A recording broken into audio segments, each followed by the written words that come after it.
साथियों, बिल्कुल आ गया बहुत बड़ी खुशखबरी।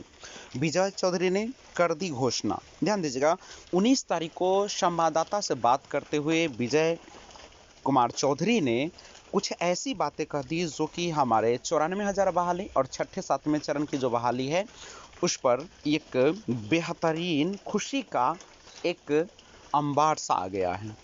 अब जानते हैं उनके बारे में क्या है। उन्होंने स्पष्ट तौर पे कहा कि जून जुलाई यानी अगस्त तक पूरी बहाली प्रक्रिया कर दी जाएगी। अब ये क्या है ये तो वक्त बताएगा, लेकिन उनकी बातों से ऐसा लग रहा है कि वो अब जल्दीबाजी के मूड में है। लेकिन जब तक वो डेट नहीं निकालते हैं, सबको नियुक्ति पत्र मिल नहीं जाती है, तब तक कुछ भी नहीं कहा जा सकता, क्योंकि वो लंबे समय से इस प्रकार की भाषणबाजी कर रहे हैं।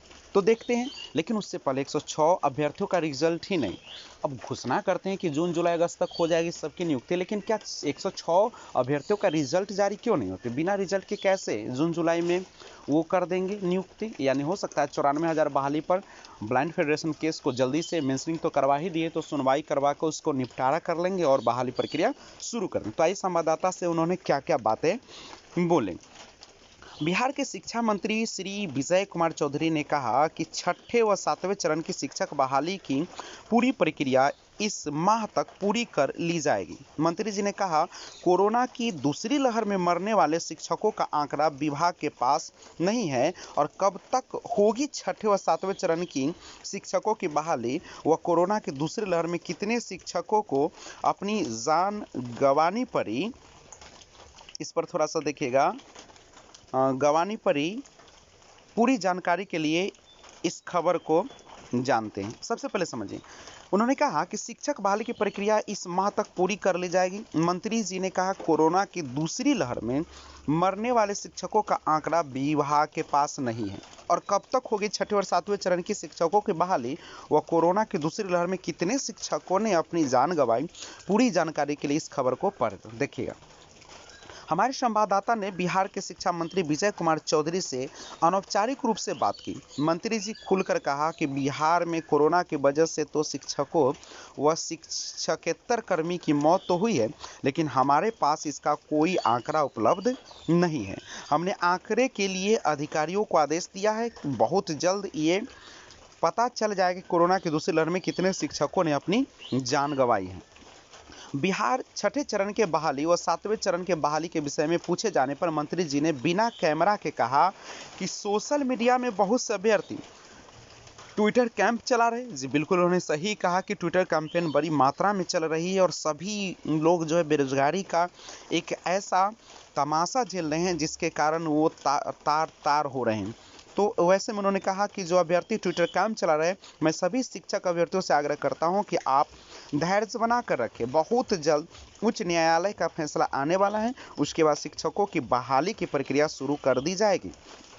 आप लोगों ने देखा कि 2 दिन पहले सरकार ने उच्च न्यायालय पटना में शिक्षक नियोजन से संबंधित केस को मेंशन कराया गया है, ताकि जल्द से जल्द उच्च न्यायालय पटना के फैसला आए और हम लोग शिक्षक बहाली की प्रक्रिया को पूर्ण करें। सरकार खुद आप लोगों से ज़्यादा इस विषय में चिंतित है। हमें लगता है कि जून 2021 तक छठे चरण की शिक्षक बहाली की प्रक्रिया पूरी कर ली जाएगी। ये जून की बात हो रही है, ही मई के बाद जून, और जुलाई 2021 के सातवें चरण की शिक्षकों की बहाली की प्रक्रिया शुरू कर दी जाएगी। यानी जून में छठे चरण की बहाली प्रक्रिया पूरी की जाएगी और आप देख रहे हैं कि जुलाई में जो है वह क्या हो जाएगा, एक सातवें चरण की शिक्षकों की बहाली की प्रक्रिया शुरू कर दी जाएगी। अक्टूबर 2021 तक सातवें चरण की बहाली भी पूरी कर ली जाएगी। बिहार में कोरोना के से लगातार शिक्षकों और शिक्षकेतर नॉन टीचिंग स्टाफ की मौत हो रही है।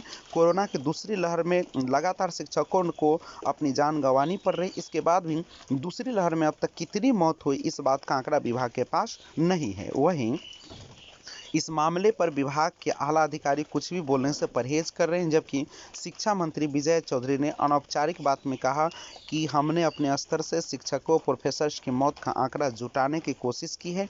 जानकारी के अनुसार बिहार में कोरोना के कारण अब तक 66 शिक्षकों और स्कूल से जुड़े दूसरे कर्मचारियों की मौत हो चुकी है। इस बीच पटना के जिला शिक्षा अधिकारी नीरज कुमार ने स्वीकार किया है कि जिले में अप्रैल के महीने में 28 शिक्षकों और दूसरे कर्मचारी की मौत हुई है। खगड़िया जिले में अप्रैल से लेकर आज की तारीख में 21 शिक्षकों और दूसरे कर्मचारियों की मौत हो चुकी है। बिहार राज्य प्राथमिक शिक्षक संघ के कार्यकारी अध्यक्ष मनोज कुमार के अनुसार पूरे बिहार में 600 से ज़्यादा शिक्षकों और नॉन टीचिंग स्टाफ की मौत कोरोना से दूसरी लहर में हुई है। और उच्च शिक्षा विभाग के निदेशक रेखा कुमारी ने अनौपचारिक बातचीत में कहा कि विश्वविद्यालय कोरोना से हुई मौत का आंकड़ा जुटाने में थोड़ा वक्त लगेगा। पटना में 2 परंपरागत सरकारी विश्वविद्यालय पटना और पाटलिपुत्र विश्वविद्यालय को भी कोरोना के कारण अपने प्रोफेसर को खोना पड़ा है।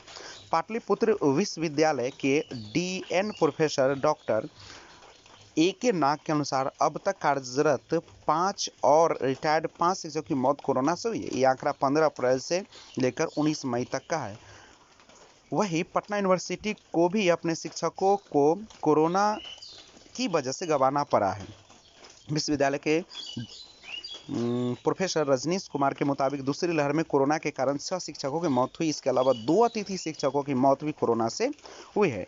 ऐसे में साफ है कि सरकार भले ही शिक्षकों की मौत के आंकड़े को छुपाए, लेकिन राज्य में कोरोना की दूसरी लहर में कई शिक्षकों की मौत हुई है।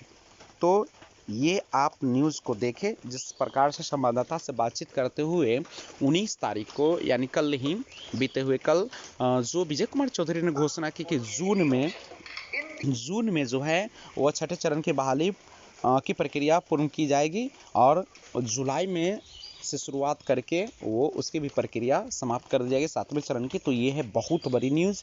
कम से कम इस पर अब विचार तो व्यक्त कर रहे हैं शिक्षा मंत्री जी। इसका मतलब है कि बहाली प्रक्रिया यानी ट्विटर कैंपेन और विभिन्न माध्यमों से जो अभ्यर्थियों ने दबाव बनाना शुरू किया था। पहले तो बहुत सारे नोटिस जारी किए गए रिक्त पदों की, उसके बाद आपने देखा कि कार्रवाई की, उसके बाद डॉक्यूमेंट्स वाला जो बात रहा, तो ये बहुत सारे नोटिस होते रहे। उसके बाद ये संवाददाता से जब उन्होंने बात किया तो एक सकारात्मक पहल है, अब हम लोग यही करें। और उन्होंने कहा भी कि धैर्य बना कर हम लोग तो धैर्य बना के 3 सालों से बैठे हुए हैं और अब यही है कि जल्द से जल्द इनकी प्रक्रिया करें, क्योंकि वो इसके पहले भी जो विधानसभा था उनमें उन्होंने 5 अप्रैल तक मेंशनिंग कराकर सुनवाई करवाकर और आगे की प्रक्रिया उन्होंने कहा था कि जल्द की जाए, लेकिन ऐसा हुआ नहीं। तो वो उनके कथनी और करनी में भी बहुत बड़ा अंतर है। भगवान करे कि जो उन्होंने कहा है वो जल्द पूरी हो जाए और हम लोगों को जल्द से जल्द बेरोजगारी दूर हो जाए।